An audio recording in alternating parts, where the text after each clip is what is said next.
Hi everyone, my name is Bija Vachrajani. I'm a children's book author and editor based out of India, and today I'm going to read to you from my book. It's called in English The Seed Savers, and it's written by me, illustrated by Jayesh Sivan, and it's published by Pratham Books. I'll be reading it in Hindi, and the translation has been done by Sadaf Jafar.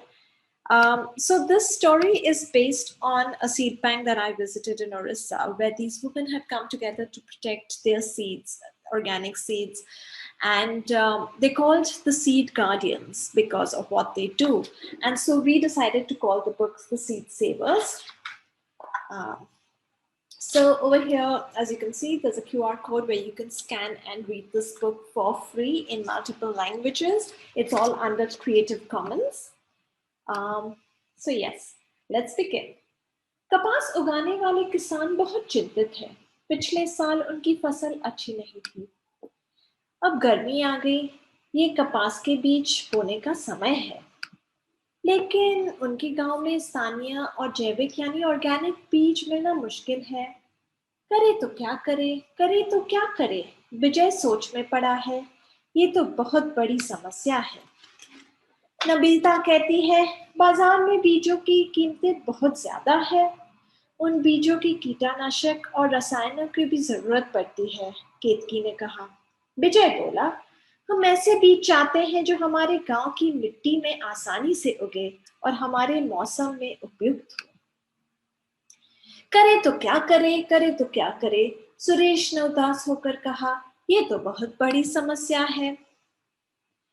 नबीता और केतकी महिला किसानों के समूह की हिस्सा है। वो बैठकों में आयोजित करते हैं, ये बैठकें आयोजित करते हैं, गांव के मुखिया से भी मिलते हैं, अन्य समूह को भी बात करती हैं।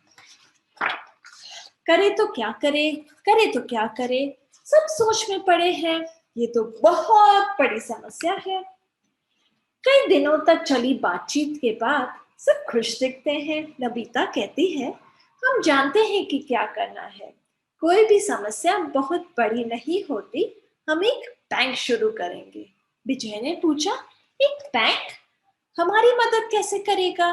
पैसे वाला बैंक नहीं, बीजों का बैंक, केतकी ने चहक कर कहा। किसान बीजों को बैंक शुरू करने के लिए इकट्ठा होते हैं। वे अपने घरों में रखे थोड़े से बीज लाकर बैंक में जमा करने लगते हैं। बीजों का बैंक एक साधारण बैंक की तरह ही काम करता है।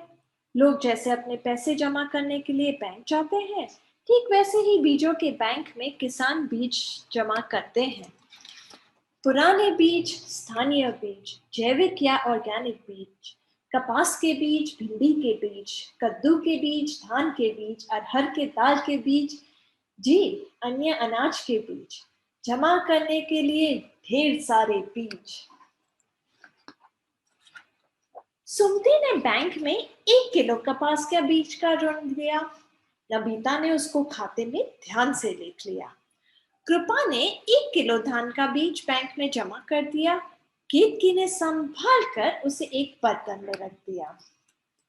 बीज बोए गए और पानी से सींचे भी गए।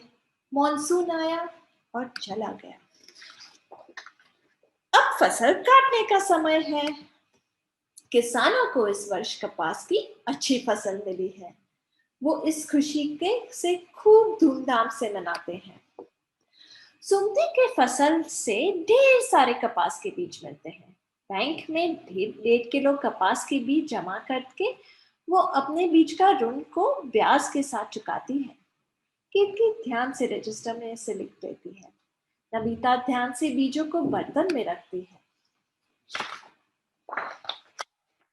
बीज बैंक के पास अब बहुत सारे बीज हैं।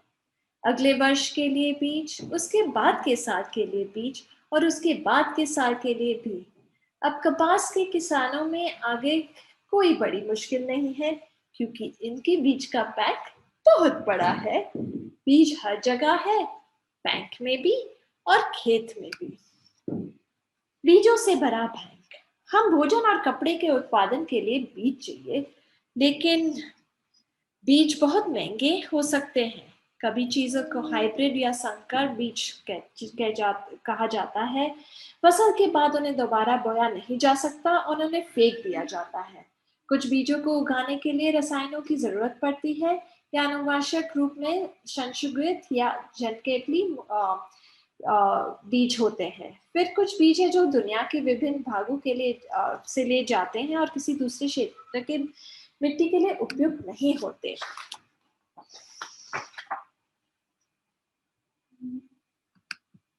ये कहानी भारत के उड़ीसा के भीमडंका गांव के नए मां लंकेश्वरी बीज बैंक से प्रेरित है।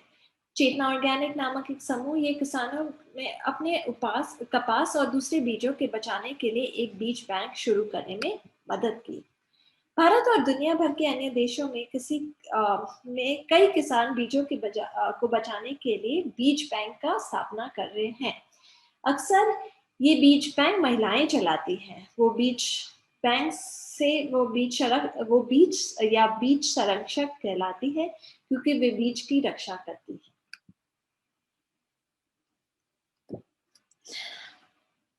Yes, so that was the story of the Seed Savers.